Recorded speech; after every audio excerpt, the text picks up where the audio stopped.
Hello साथियों, आप लोगों का स्वागत है गज केसरी बायो क्लासेस में।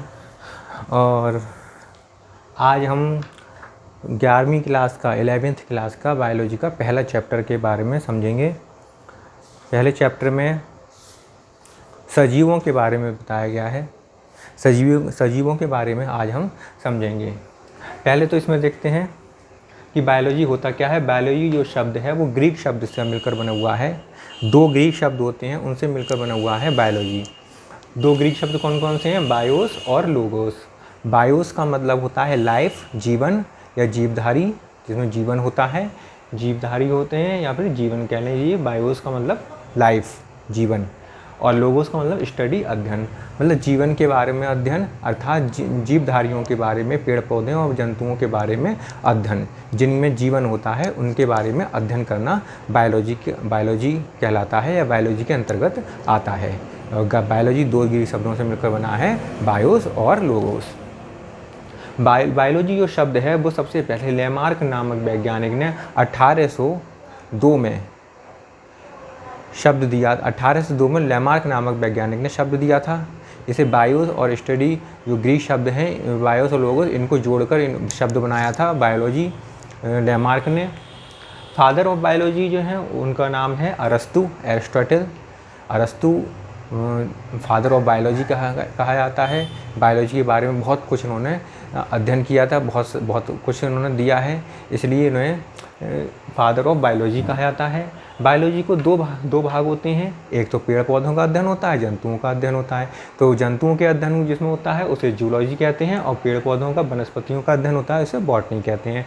जूलॉजी 2 शब्दों से मिलकर बना है, जू और लोगोस।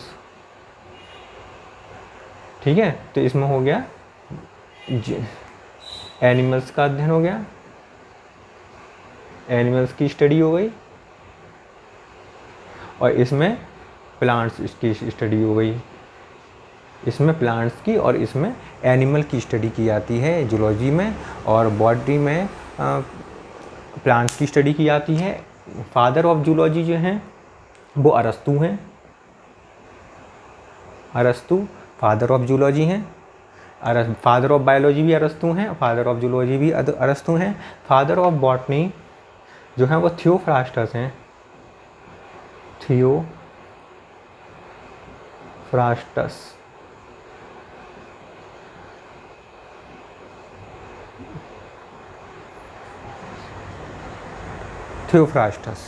जो है फादर ऑफ जूलॉजी हैं। सजीव, अब सबसे पहले समझते हैं कि ये तो समझ में आ गया कि बायोलॉजी क्या है। 2 शब्दों से मिलकर बना है, 2 ग्रीक शब्दों से मिलकर बना है। इसकी 2 ब्रांचेस होती हैं, जूलॉजी और बॉटनी। बायोलॉजी जो एक विज्ञान है, विज्ञान की एक शाखा है जिसके अंदर जीवधारियों का अध्ययन किया जाता है, जीवित या प्राणियों का अध्ययन किया जाता है, या जीवधारियों के बारे में अध्ययन किया जाता है। तो साइंस की वह ब्रांच जिसके अंतर्गत जीवधारियों का अध्ययन किया जाता है बायोलॉजी कहलाती है। साइंस की वह ब्रांच जिसके अंतर्गत, वह शाखा जिसके अंतर्गत एनिमल्स का अध्ययन किया जाता है क्या कहलाता है? जूलॉजी कहलाती है। और विज्ञान की वह शाखा जिसके अंतर्गत वनस्पतियों का अध्ययन किया जाता है बॉटनी कहलाती है। अब आते हैं सजीव के बारे में कि सजीव आखिर है क्या और इसमें इसकी परिभाषा क्या है। तो सजीव जो होता है उसमें बहुत सारी क्रियाएं होती हैं, निर्जीव में ऐसी क्रियाएं नहीं हो पाती हैं। तो सजीव में जो कौन कौन सी क्रियाएं होती हैं जिसके कारण उसे हम सजीव मान सकते हैं, देखिए इसके परिभाषा से समझते हैं। जीव स्वकृति, विकासशील, स्वनियमनकारी, पारस्परिक क्रियाशील तंत्र है जो बाह्य उद्दीपनों के प्रति अनुक्रिया करने की क्षमता रखते हैं। अनुक्रिया करने की या करने की क्षमता रखते हैं। तो जीव कैसे होते हैं? स्वकृति होते हैं, मतलब उनकी खुद की इच्छा होती है, जबकि निर्जीव पदार्थों में स्वयं की इच्छा कुछ नहीं होती है। जीवों की स्वयं की इच्छा भी होती है। और विकासशील, अगर उनमें विकास होता है, छोटे से वो बड़े हो जाते हैं, विकास होता है उनके अंदर। स्वनियमनकारी, मतलब नियंत्रण करना, खुद पर नियंत्रण भी करते हैं। पारस्परिक क्रियाशील तंत्र हैं। पारस्परिक क्रियाशील मतलब एक दूसरे के प्रति वो क्रियाशील रहते हैं, एक दूसरे से प्रभावित रहते हैं।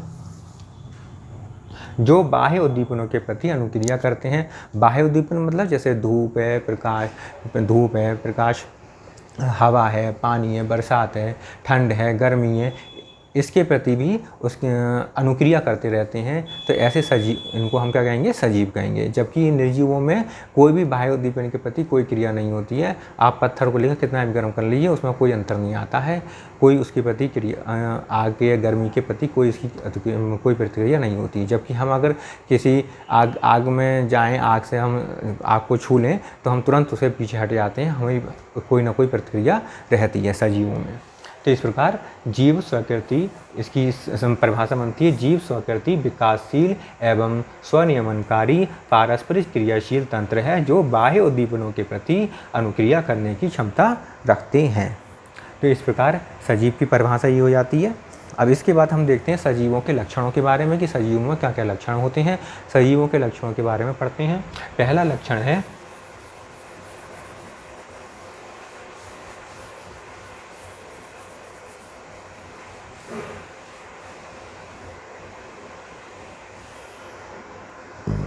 लक्षण है कोशिकीय संगठन।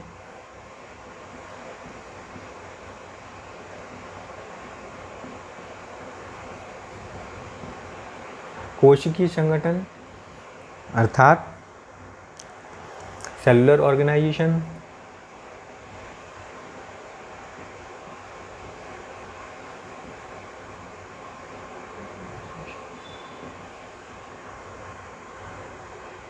सेलुलर ऑर्गेनाइजेशन या कोशिकीय संगठन अर्थात क्या है कि जीवधारियों में जो जीवधारियों का जो शरीर बना हुआ होता है वो कोशिकाओं से मिलकर बना होता है। कोशिका क्या होती है? क्रियात्मक और संरचनात्मक इकाई होती है।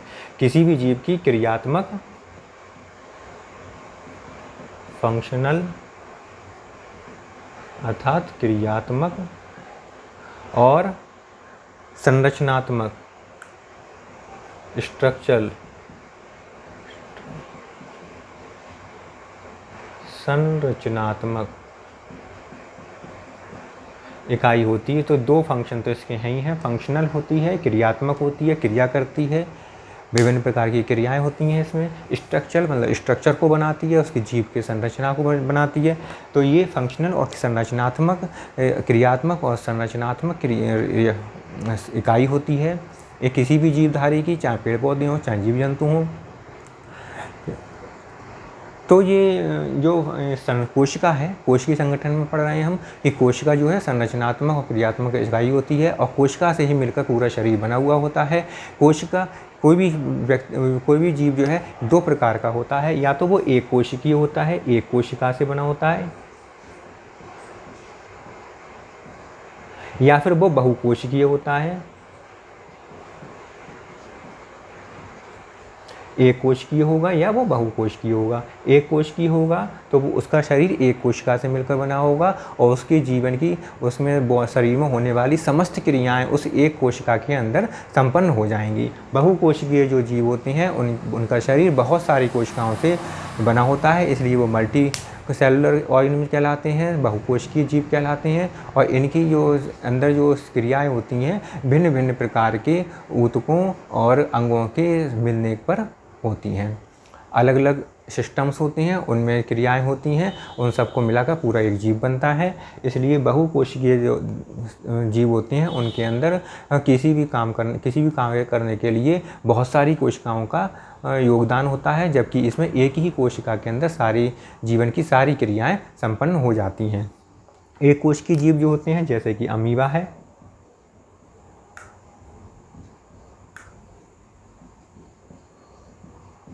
अमीबा, पैरामीशियम,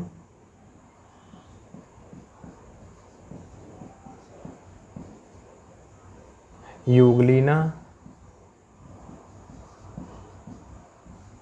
ये एक कोशिकीय जीव हो गए जिनमें पैरामीशियम, अमीबा, यूग्लिना। बहुकोशिकीय जीव जिनमें बहुत सारे जैसे कुत्ता, बिल्ली, गाय, भैंस, बकरी, मनुष्य, ये क्या हो गए? पेड़ पौधे में आम, बरगद, पीपल।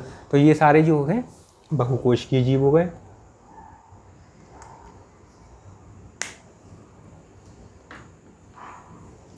इसमें और लिख लीजिए, कि बैक्टीरिया हो गया,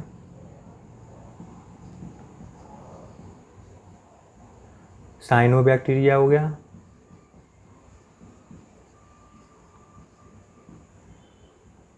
ठीक है।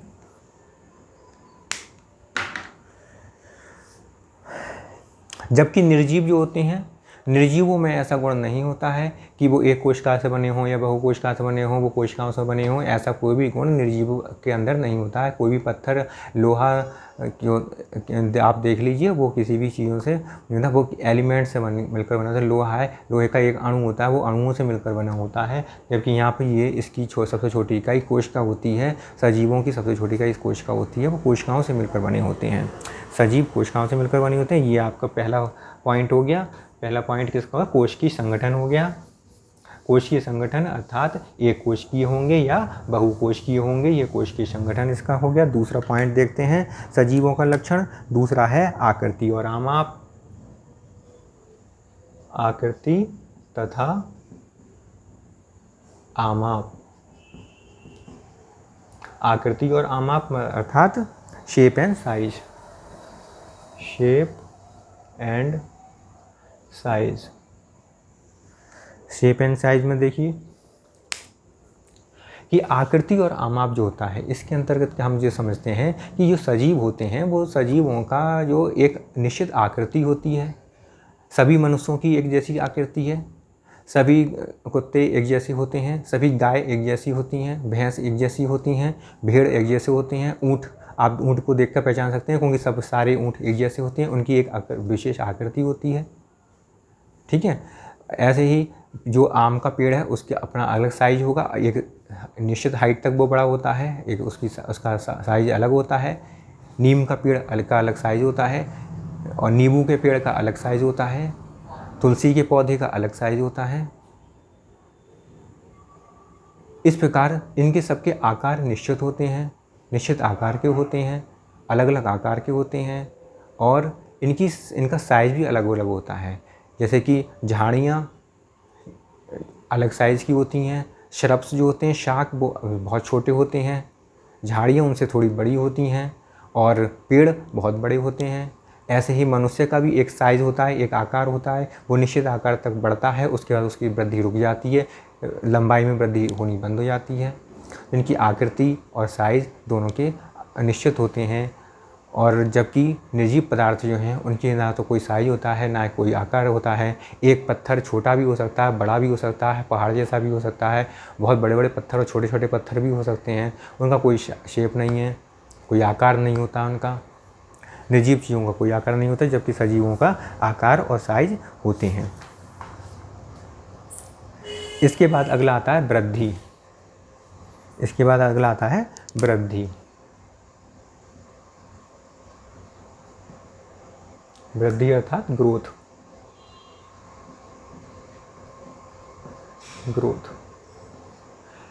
ग्रोथ को हम इस प्रकार समझ सकते हैं कि ये जीवों में ग्रोथ ये है 3 प्रकार से होती है। एक तो होती है संख्या में ग्रोथ, संख्या में वृद्धि, संख्या में वृद्धि होती है। दूसरी जो होती है साइज में, आकार में वृद्धि होती है। और तीसरा जो होता है वो होता है भार में, वजन में, भार या वजन में वृद्धि होती है। तो 3 प्रकार से वृद्धि होती है। तो आकार, संख्या में आकार में जो वृद्धि होती है, संख्या में मगर एक कोशिका से एक अमीबा 2 अमीबा में बढ़ जाए, 2 कोशिका में बढ़ जाए, 2 अमीबा 4 कोशिकाओं में बढ़ जाए, तो इस प्रकार संख्या में वृद्धि होती है। इसको ये सजीवों के अंदर गुण है, सजीवों का गुण है। आकार में वृद्धि होती है। एक छोटा बेबी मनुष्य में बदल जाता है। एक बेबी मैन में बड़ा होते होते एक मैन बन जाता है, बड़ा हो जाता है, मनुष्य बन जाता है। तो ये आकार में वृद्धि होती है। छोटा सा पेड़ बहुत बड़ा, छोटा सा पौधा बहुत बड़ा पेड़ बन सकता है, तो आकार में वृद्धि हो रही है। वजन में वृद्धि, जैसे जैसे कोई भी जीव बड़ा होता है, सजीव कोई भी चीज़, पेड़ पौधा हो या कोई जंतु हो, जब वो बड़ा होता है तो धीरे धीरे उसके आकार में भी वृद्धि होती है। इस प्रकार वृद्धि 3 प्रकार की हो गई, संख्या में वृद्धि, आकार में वृद्धि और भार में वृद्धि। 3 प्रकार से वृद्धि होती है। निर्जीव पदार्थों में भी वृद्धि होती है। और यहाँ ये बात ध्यान रखनी है कि सजीव पदार्थों में जो वृद्धि होती है, सजीवों में जो वृद्धि होती है वो कैसी होती है, आंतरिक वृद्धि होती है, क्योंकि ये तीनों जो हैं कैसी हैं, आंतरिक वृद्धि हैं।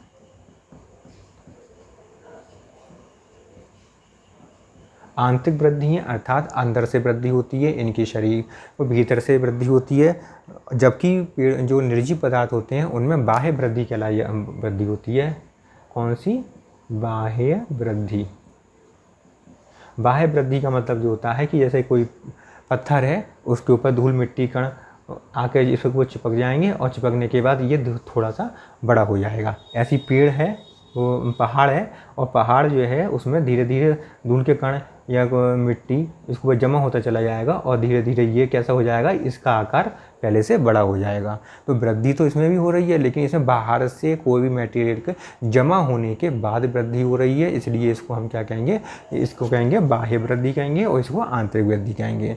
एक और उदाहरण बताते हैं निर्जीवों में वृद्धि होने का। जैसे कि एक हमने पॉट ले लिया और इस बर्तन में हमने फिटकरी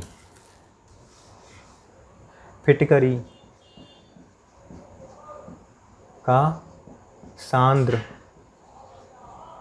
विलयन, फिटकरी का सांद्र विलयन डाल लिया। ठीक है, एक पॉट में फिटकरी का सांद्र विलयन आकर ले लेते हैं और सांद्र विलयन लेने के बाद इसमें हम धागे से या किसी डोरी से फिटकरी को लटका देते हैं। ये क्या चीज़ है? फिटकरी का क्रिस्टल। फिटकरी के क्रिस्टल को लटका देते हैं तो कुछ समय पश्चात हम देखेंगे कि सांद्र सॉल्यूशन में से जो कंसनट्रेटेड सॉल्यूशन है, उस सॉल्यूशन में से फिटकरी के कण निकलकर इस फिटकरी के क्रिस्टल पर आकर बाहर से जमा होते चले जाते हैं और जमा होने के कारण फिटकरी का जो क्रिस्टल है उसका आकार में, साइज़ में उसका वृद्धि हो जाती है। इस कारण हम ये देख सकते हैं कि फिटकरी जो एक निर्जीव पदार्थ है उसमें बाह्य वृद्धि हो रही है, फिटकरी के कणों के जमा होने से बाह्य वृद्धि हो रही है। तो अर्थात निर्जीव पदार्थों में बाह्य वृद्धि होती है और जबकि सजीवों में आंतरिक वृद्धि होती है। आंतरिक वृद्धि संख्या, आकार और भार में वृद्धि होती है। इस प्रकार हमने वृद्धि के बारे में पढ़ा। अब हम पढ़ेंगे पोषण के बारे में। अगला जो है पोषण है। पोषण के बारे में हम कल पढ़ेंगे, आज हम यहीं तक पढ़ेंगे। और हमारा जो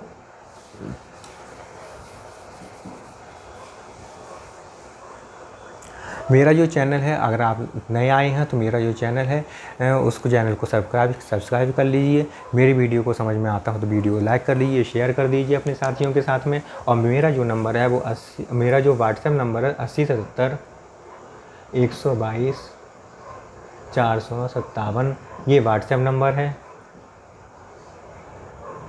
नंबर है ये।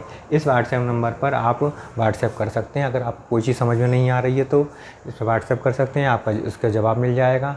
और आप अगर ऑनलाइन पढ़ना चाहते हैं, लाइव पढ़ना चाहते हैं, तो लाइव पढ़ने के लिए आप इस व्हाट्सएप नंबर पर अपना नाम और